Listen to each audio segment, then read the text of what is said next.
Hi everyone, my name is Mrs. Gonzalez and I'm the school nurse at Sandwich High School. Today I'll be reading Chapter 8, Pearl, to you. I was happy to get back to room 26 on Monday and even happier to know that I'd helped Sophie out.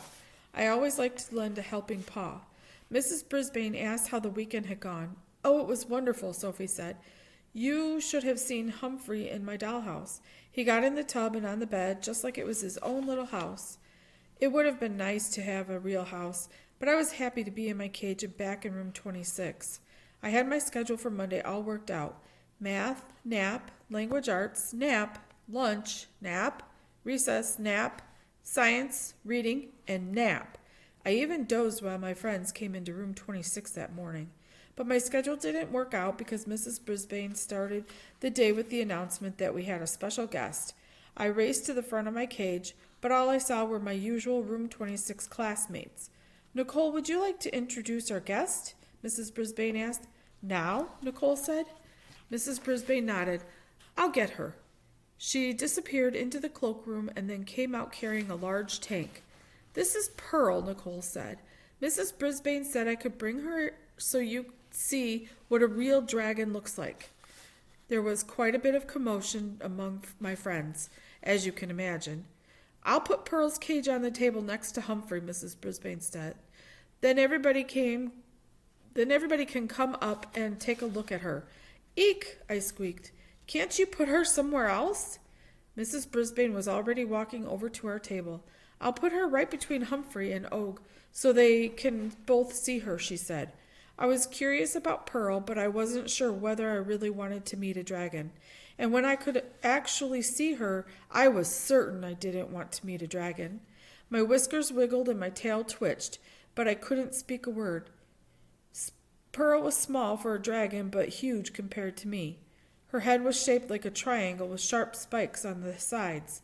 She had a long tail with more spikes, large ugly claws, and she was all kinds of colors, from green to pink. She looked right at me and stuck out her tongue, which is really, really, really rude.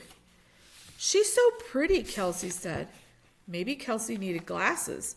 I don't think Og liked Pearl either. He started hopping around his tank and twanging. Boing, boing, boing. I climbed up to the tippy top of my cage so I could get a better look. Boing, boing, boing, boing, Og continued. Then Pearl hissed. Even over all of Og's noise, I could hear her hiss.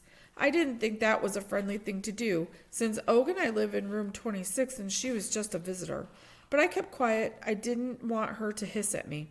Meanwhile, my classmates pointed and pushed and tried to get a better look at Pearl. She looks like a dinosaur, Sophie said. She looks like a dragon, Harry said. She's actually a reptile, Nicole explained.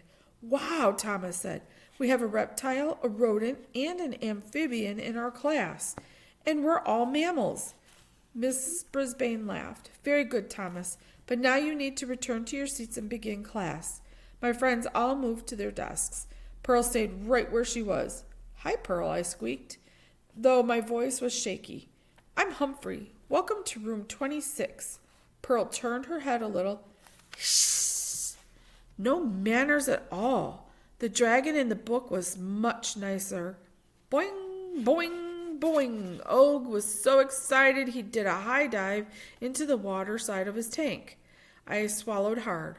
If Pearl was going to be next to me all day, I really, really, really wanted to make friends with her. At least I didn't want to be her enemy.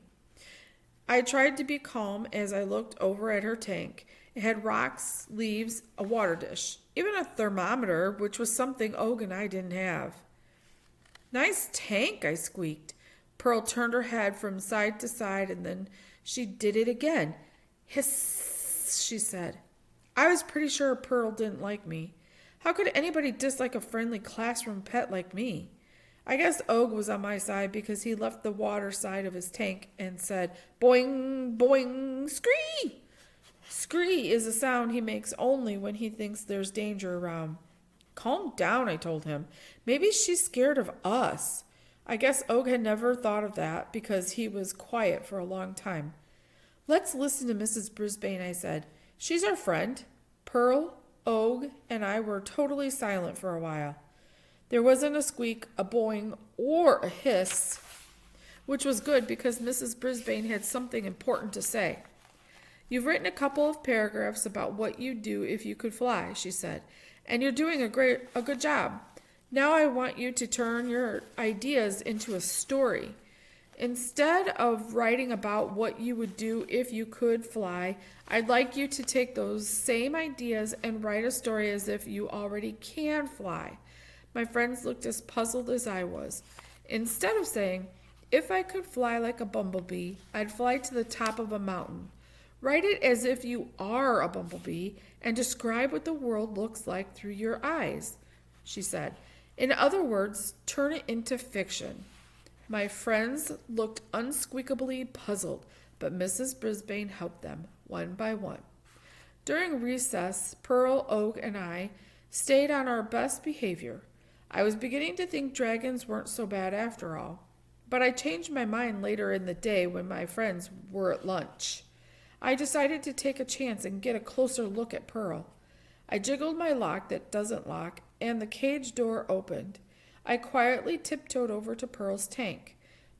To squeak the truth, up close, she was even larger and more terrifying than I'd thought. Those spines looked sharp, and she had a large tongue, which stuck out at me. Again. I'm pretty brave for a small creature, so I crossed my toes for luck and tiptoed closer. But I wished I had a magic shield like Gil Goodfriend. Welcome to room 26, Pearl, I said. We're so happy to have you. Pearl's neck puffed up and she said, hiss, even louder than before. I backed all the way to my cage. Never mind, I squeaked as I pulled the door behind me. At the end of the day, Mrs. Brisbane read us the last chapter of the Dragon book by Cameron Cole. It was sad, sad, sad when Gil Goodfriend said goodbye to Goldie and the other dragons. But when Gil got home, everyone in Bumpshire celebrated with a parade and a town picnic. I looked over at Pearl and saw her tail twitching. At the end of the book, there was a hint that Gil and the dragon would meet again, which made me very happy. But if Goldie had been as unfriendly as Pearl, I wouldn't have liked the book so much. I was so happy when Nicole's mom came and took that tank away. Goodbye, Pearl. Come see us again, I squeaked. But when she was gone, I added, but not for a long, long, long time. I was tired that night, but after Aldo left, I opened my cage door again and hurried over to Og's tank. What do you think of Pearl? I asked Og. He didn't say a thing for a moment. Then he started hopping up and down, boing, boing, boing, he said. I agree, I told him. She wasn't polite with all that hissing. I still think she was a little afraid of us. She's probably never seen a frog or a hamster before. Og turned his head left. Then he turned his head right. I imagine he was thinking. Boing, he shouted. He sounded cheerful. Think of it, Og, I answered. A dragon was afraid of us. Or maybe she was a little jealous because we get to be the classroom pets and she doesn't. For a second, I was sorry for Pearl, but that didn't last long. I still had work to do, so I went back to my cage and grabbed my little notebook. Despite the fact that I was tired, I knew I was behind the rest of the class and I had to catch up. I looked at my list of things I'd like to do. Help Holly visit Phoebe. Help Mrs. Brisbane visit her son Jason in Japan. Help Joey see more of his dad. Help Cassie go to the ocean. Help Sophie go to the Parrot Island. Help Simon go to Italy. Help Kelsey go to the ballet. Help Daniel meet Dee Denby. Reading the list, I realized that what I really, really, really like to do is to help my human friends. There was no way one little hamster could accomplish such big goals in real life, but Mrs. Brisbane said it should be fiction. Maybe if I used my imagination, I could think of something. Watch out, I squeaked to Og. There might be another brainstorm.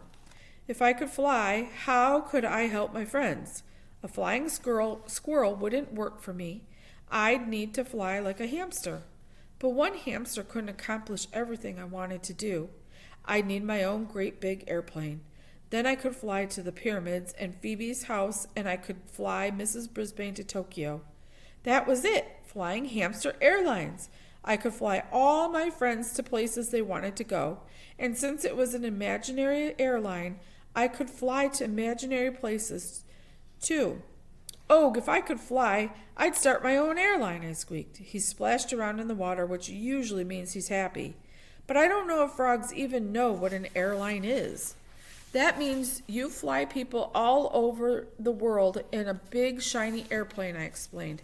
Hey, if you could fly, you could start a flying frog airlines. Boing, boing, boing, boing. Og leaped into the water and began to splash. I guess he knew what an airline was after all. I grabbed my pencil and began to write. I'm proud to be the first hamster ever to become an airplane pilot. Now that I've started my own company, Flying Hamster Airlines, I can fly my human friends anywhere they want to go. I kept on writing without even pausing. First, I'll drop Holly off at Phoebe's house and spend some time catching up with my old friend. Next, I'll take Joey to the town where his dad lives. Then I'll zip over to Europe so Simon can eat Italian food, and I'll take Kelsey to see a ballet in Paris. I wrote and wrote and wrote. I didn't even notice how tired my paw was getting. And when I was finished, I read what I had written. I felt, proud. My writer's ramblings. I tried and tried again, and then I kept on trying. And now I am so happy, my imagination's flying.